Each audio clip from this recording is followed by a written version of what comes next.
Bonjour, nous sommes le 13 janvier 2015, et je vais vous parler de la confiance au regard de l'astrologie. C'est une notion extrêmement importante, la confiance. Je dirais même qu'elle est au cœur de toute la problématique historique. Et je dirais que l'astrologie, je la définirais plutôt maintenant comme la science des états successifs de confiance, et non pas des états successifs de conscience. Le mot confiance est un mot fondamental, qui d'ailleurs est en phase avec le mot conjonction, tout comme le mot défiance est en phase avec le mot disjonction.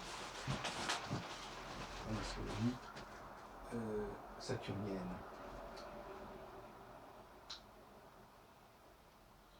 L'astrologie saturnienne d'ailleurs qui recoupe une pratique talmudique intéressante, une pratique rituelle, liturgique, puisque dans le rite palestinien, on met 3 ans et demi pour lire le Pentateuque. On le lit par tiers, le premier tiers de la Genèse, le premier tiers de l'Exode, etc. Et puis l'année suivante, le deuxième tiers, et l'année suivante encore le troisième tiers, et puis un petit morceau encore qui reste. Et 3 ans et demi, c'est fondamentalement la moitié de 7, c'est-à-dire 7 c'est les 7 jours, 3 ans et demi c'est la moitié de... Donc c'est peut-être pas complètement indifférent, et on retrouve d'ailleurs cette période de 3 ans et demi dans les calculs prophétiques de Daniel et de l'Apocalypse de Jean.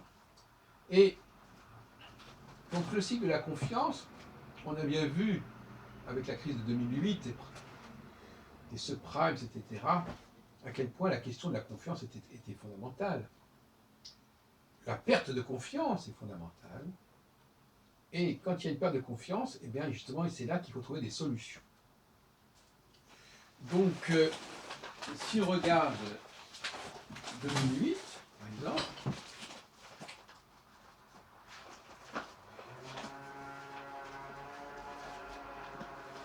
oui, après c'est peut-être un peu tôt, parce que je n'ai pas sous les yeux. Mais si on regarde 2008, on s'aperçoit que c'est lié à cette problématique confiance-défiance. Il y a un nœud comme ça, il y a un tournant.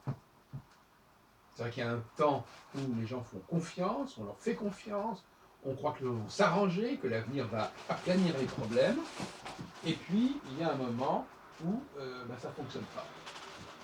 Et voilà. Et donc, il est extrêmement important pour une société de savoir déterminer quelles sont les phases de confiance, quelles sont les phases de défiance, quels sont les enjeux, quelles sont les échéances. Et je crois que si on ne comprend pas ça, si on ne connaît pas la clé du cycle de la confiance, le mot confiance d'ailleurs renvoyant au mot foi, faith, eh bien, si on ne connaît pas ce cycle de la confiance, on se heurte à des tas de problèmes, des crises, que si l'on connaît ce cycle, on peut probablement relativiser et limiter, ce qui est tout à fait essentiel. Donc, avoir trouvé le cycle de la confiance, si tant est que ce soit vrai, c'est fondamental pour les économistes, c'est fondamental pour les politiques, mais c'est aussi fondamental pour les historiens, qui ont là une clé fondamentale pour comprendre le cours des choses, comprendre comment les choses s'enchaînent. Et on a là, enfin, il me semble, la bonne astrologie, le bon dosage astrologique, la bonne recette astrologique, je dirais, et ça change tout. C'est-à-dire qu'à ce moment-là, l'astrologie peut être entendue, elle est audible, elle est crédible, on peut lui faire confiance, et à ce moment-là, et d'ailleurs paradoxalement, c'est justement au moment où on ne lui fait pas confiance, et qu'il lui faut se réhabiliter et montrer qu'on peut lui faire confiance. À ce moment-là, on n'est plus dans la confiance béate, il faut justifier cette confiance. Il faut être à la hauteur de cette confiance. Et voilà. Bon. Et nous sommes tous confrontés actuellement à ce problème-là. Donc, je répète encore une fois, l'astrologie, c'est le cycle de la confiance. En hébreu, on parle de Emouna, qui a donné le mot Amen. Amen, c'est-à-dire j'ai confiance, je crois. Confiance en soi aussi. Self-confidence, disent les Anglais. Et c'est une notion absolument fondamentale qui se situe sur une période de 7 ans. Montée de la confiance, crise de la confiance, un troisième temps, qui en fait compte est un deuxième temps, en fait, un troisième temps qui est une sorte de restauration de la confiance. Et là, avec plus ou moins de bonheur. Je propose donc qu'on prenne n'importe quelle période de l'histoire, avec des spécialistes de ces périodes-là, et qu'on applique mon modèle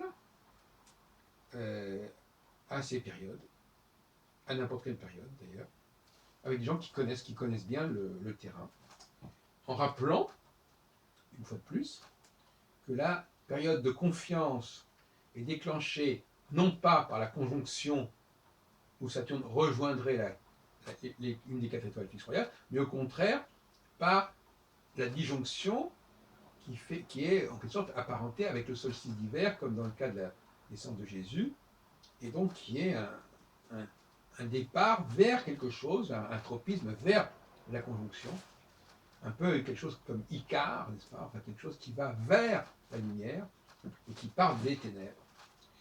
Et inversement, la disjonction, c'est quelque chose qui part de la lumière vers les ténèbres. Et c'est cela qui est angoissant. Donc, je propose que l'on prenne des exemples de ce genre, effectivement.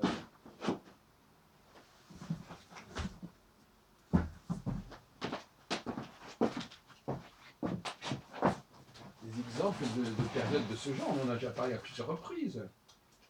Mais j'ai déjà dit, effectivement, que la phase conjonctionnelle, donc qui va vers la conjonction, est une phase où l'on est sur un nuage, on est comme ça,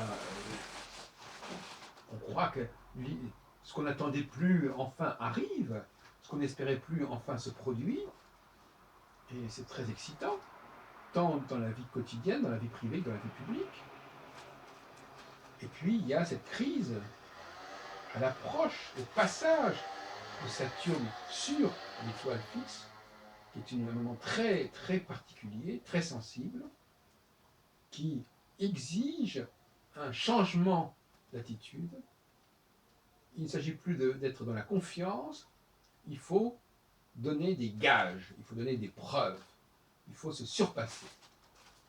Et si on ne se surpasse pas, eh bien, on est éliminé. On est évacué, on est marginalisé, on est mis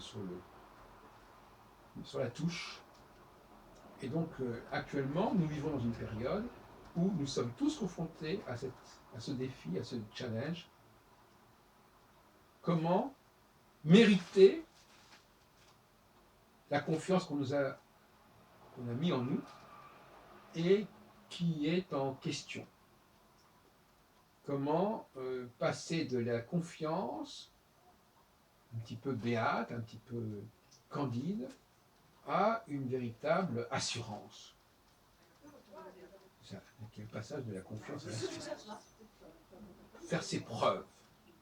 Il faut faire ses preuves. Il faut montrer qu'on est fort. Que ce n'est pas simplement un fantasme. Qu'on n'a pas pris des vessies pour des lanternes. Et que, effectivement, les gens nous ont fait confiance un peu vite. Mais il faut transformer l'essai, comme on dit au rugby. Il faut transformer les faits. Il faut montrer qu'on est à la hauteur de la confiance qu'on a mis en nous. Qu'on a mise en nous. Voilà le véritable point majeur. Nous y reviendrons dans